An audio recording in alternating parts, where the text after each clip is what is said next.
Hi friends, welcome to ದಿವ್ಯ Ravi ರಿಷ್ಕಾ log. ಇವತ್ತು ನಾನು ಚಿಕನ್ ಬಿರಿಯಾನಿ ಮಾಡಿ ತೋರಿಸ್ತಾ ಇದ್ದೀನಿ. ಇವಾಗ ಇದಕ್ಕೆ 3/4 kg ಅಷ್ಟು ಚಿಕನ್ ತಗೊಂಡಿದ್ದೇನೆ. ಹಾಗೆಯೇ ಟೊಮೆಟೊ, ಈರುಳ್ಳಿ, ಗ್ರೀನ್ ಚಿಲ್ಲಿ ಮತ್ತು ಸ್ವಲ್ಪ ಬೆಳ್ಳುಳ್ಳಿ ಮತ್ತು ರೈಸ್ ತಗೊಂಡಿದ್ದೇನೆ. 2 ಲೋಟ ರೈಸ್ ತಗೊಂಡಿದ್ದೇನೆ.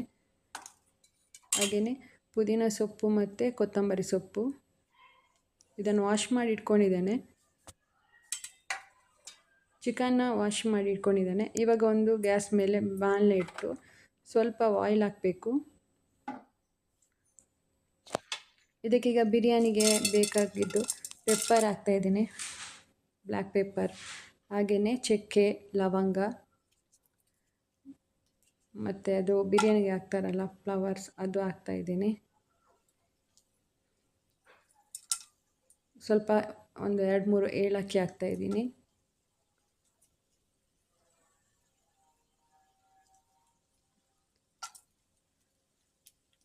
ಇವಾಗ ಇದು ಸ್ವಲ್ಪ ಫ್ರೈ ಆಗಬೇಕು, ಆವಾಗ ಸ್ಮೆಲ್ ಚೆನ್ನಾಗಿ ಬರುತ್ತೆ. ಇದು ಸ್ವಲ್ಪ ಮೆಲ್ಲ ಇಡಬೇಕು ಗ್ಯಾಸು, ಇಲ್ಲ ಪಟ ಪಟ ಅಂತ ಹೊಡೀತದೆ, ಅದಕ್ಕೋಸ್ಕರ. ಇವಾಗ ಇದಕ್ಕೆ ಬೆಳ್ಳುಳ್ಳಿ ಹಾಕ್ತಾಯಿದ್ದೀನಿ ಮತ್ತು ಗ್ರೀನ್ ಚಿಲ್ಲಿ. ಖಾರ ನೋಡ್ಕೊಂಡು ಹಾಕಬೇಕು. ನಾನು ಸ್ವಲ್ಪ ಅಂದರೆ ಇದು ಮೆಣಸು ಅಷ್ಟೊಂದು ಖಾರ ಇಲ್ಲ, ಅದಕ್ಕೋಸ್ಕರ ನಾನು ಒಂದು 8-9 ಮೆಣಸು ಹಾಕಿದ್ದೇನೆ. ಇವಾಗ ಅದನ್ನು ಫ್ರೈ ಮಾಡ್ಕೋಬೇಕು.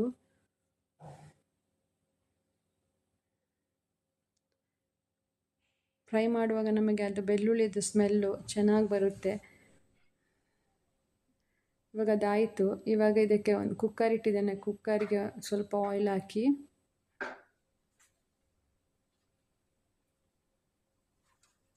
ಒಂದು ಆನಿಯನ್ ಹಾಕಿದ್ದೇನೆ, ಜಾಸ್ತಿ ಹಾಕಿಲ್ಲ.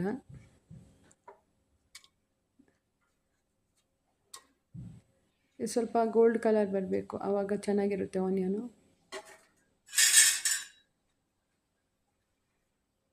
ಗೋಲ್ಡನ್ ಕಲರ್ಗೆ ಬಂದಾಗ ನಾವು ಇದಕ್ಕೆ ಟೊಮೆಟೊನ ಆ್ಯಡ್ ಮಾಡ್ಕೋಬೇಕು.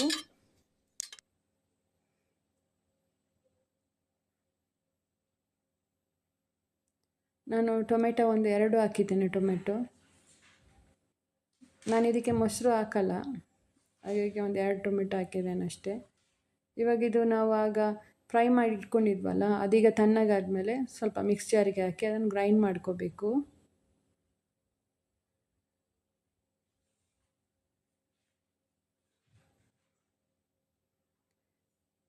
ನೋಡಿ, ಇದು ಗ್ರೈಂಡ್ ಆಗಿದೆ ಈಗ. ಮತ್ತು ಇದನ್ನು ಗ್ರೈಂಡ್ ಮಾಡ್ಕೋಬೇಕು. ಇವಾಗ ಚಿಕನ್ ವಾಶ್ ಮಾಡಿ ಇಟ್ಟಿದ್ದೆ ಆಲ್ರೆಡಿ. ಇವಾಗ ಇದಕ್ಕೆ ನಾನು ಹಾಕ್ತಾಯಿದ್ದೀನಿ ಚಿಕನ್ನ.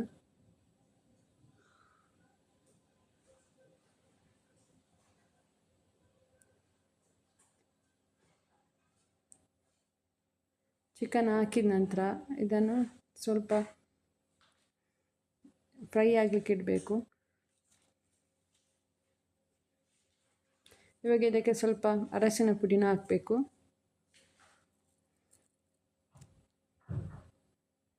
ಸ್ವಲ್ಪ ಉಪ್ಪು ಹಾಕಬೇಕು. ಉಪ್ಪು ಇವಾಗ ನಾವು ಚಿಕನ್ ಬೇಯುವಾಗ ಸ್ವಲ್ಪ ಹಾಕಬೇಕು. ಮತ್ತು ನೋಡಿಕೊಂಡು ಮತ್ತು ಅನ್ನಕ್ಕೆ ಅದು ಸೆಟ್ ಆಗಬೇಕು, ಅದಕ್ಕೋಸ್ಕರ ನಾವು ಮತ್ತೆ ಹಾಕಬೇಕು ಸ್ವಲ್ಪ. ಇವಾಗ ನಾನು ಚಿಕನಿಗೆ ಸ್ವಲ್ಪ ಉಪ್ಪು ಆಗಲಿ ಅಂತೇಳಿ ಹಾಕ್ತಾಯಿದ್ದೀನಿ.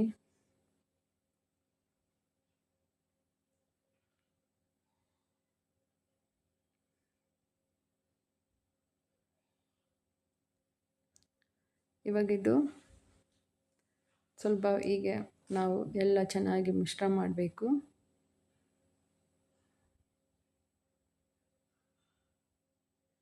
ಇವಾಗ ಅದು ನಾವು ಗ್ರೈಂಡ್ ಮಾಡಿ ಇಟ್ಕೊಂಡಿದ್ದು, ಆವಾಗ ಇದು ಬಿರಿಯಾನಿ ಮಸಾಲಕ್ಕೆ ಅಂತ ಗ್ರೈಂಡ್ ಮಾಡಿ ಇಟ್ಕೊಂಡಿದ್ದೆಲ್ಲ ಹಾಕಬೇಕು.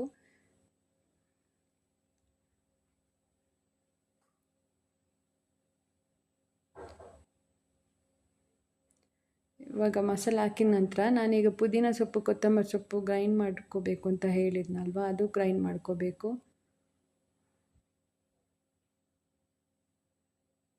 ಬೇಕಿದ್ರೆ ಇದನ್ನು ನಾವು ಕಟ್ ಮಾಡಿ ಚಿಕ್ಕ ಚಿಕ್ಕ ಪೀಸ್ ಹಾಕ್ಬೋದು, ಆದರೆ ಅದು ನಮಗೆ ಒಂಥರ ಬಾಯಿಗೆಲ್ಲ ಸಿಕ್ಕುತ್ತೆ ಅಂತೇಳಿ ನಾವು ಈ ಥರ ಮಾಡಬೇಕು.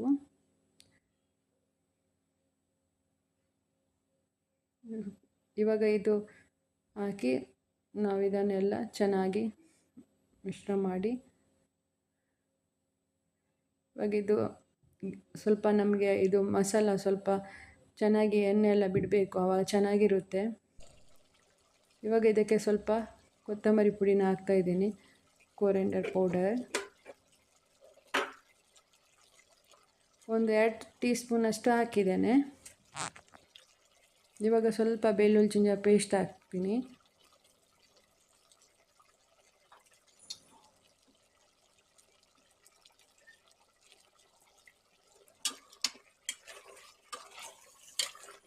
ಪೇಸ್ಟ್ ಹಾಕಿದ ನಂತರ ಸ್ವಲ್ಪ ಹಾಗೆ ನಾವು ನೋಡಿ, ಈಗ ಕುದಿ ಬರ್ತಾ ಇದೆ ನೋಡಿ. ಆವಾಗ ನಾನು ಅಕ್ಕಿನ ಒಂದು 10 ಮಿನಿಟ್ಸ್ ಹಾಗೇ ನೀರಲ್ಲಿ ಹಾಕಿಟ್ಟಿದ್ದೆ. 2 ಲೋಟ ಅಕ್ಕಿಗೆ 4 ಲೋಟ ನೀರು ಹಾಕಿದ್ದೇನೆ. ಇವಾಗ ಇದು ನೋಡಿ ಗ್ರೀನ್ ಕಲರ್ ಬಂದಿದೆ ನೋಡಿ, ಫುಲ್ಲು ಅದು ನಿಮಗೆ ಫುಲ್ ಗ್ರೀನ್ ಆಗಿದೆ. ಟೇಸ್ಟ್ ಮತ್ತು ಚೆನ್ನಾಗಿರುತ್ತೆ, ಒಂದು ಸ್ವಲ್ಪ ಟ್ರೈ ಮಾಡಿ. ಅವಾಗೇ ಇದು ನಾನೀಗ ಉಪ್ಪು ಹೇಳಿದ್ನಲ್ಲ, ಆಗ ಅದು ನಾವು ಕಮ್ಮಿ ಆಗಿರುತ್ತೆ ನಮಗೆ ಅನ್ನ ಹಾಕುವಾಗ, ಅಲ್ಲ ಸಾರಿ ರೈಸ್ ಹಾಕುವಾಗ. ಹಾಗಾಗಿ ನಾವು ಈಗ ಅದರ ಟೇಸ್ಟ್ ನೋಡಿ ಹಾಕಬೇಕು ಸ್ವಲ್ಪ ಉಪ್ಪನ್ನ. ಇವಾಗ ಅದರ ಮೇಲೆ ಸ್ವಲ್ಪ ಕಸ್ತೂರಿ ಮೆಂತ್ಯನ ನಾವು ಹಾಕಬೇಕು ಟೇಸ್ಟಿಗೋಸ್ಕರ. ಇವಾಗ ಇದಕ್ಕೆ ನಾನು ಒಂದೇ ವಿಸಿಲ್ ಇಡ್ತಾ ಇದ್ದೀನಿ. ವಿಸಿಲ್ ಹಾಕಿ ಒಂದು ವಿಸಿಲ್ ಆದಾಗ ನಾನು ತೆಗಿತೀನಿ. ಒಂದು ವಿಸಿಲ್ ಆಯಿತು ನೋಡಿ, ಚೆನ್ನಾಗಿ ಬೇಯ್ತಾ ಇದೆ ನೋಡಿ, ಚೆನ್ನಾಗಿ ಬೆಂದಿದೆ.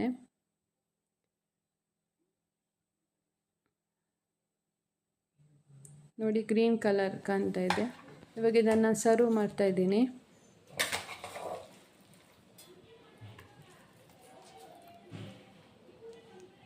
ಇವಾಗ ಇದು ಆಯಿತು. ನಮ್ಮದು ಯೂಟ್ಯೂಬ್ ಚಾನಲ್ ನಿಮಗೆ ಇಷ್ಟ ಆಗಿದ್ದರೆ, ನಾವು ಮಾಡುವ ರೆಸಿಪಿ ಇಷ್ಟ ಆಗಿದ್ದರೆ ಲೈಕ್ ಕೊಡಿ, ಸಬ್ಸ್ಕ್ರೈಬ್ ಮಾಡಿ.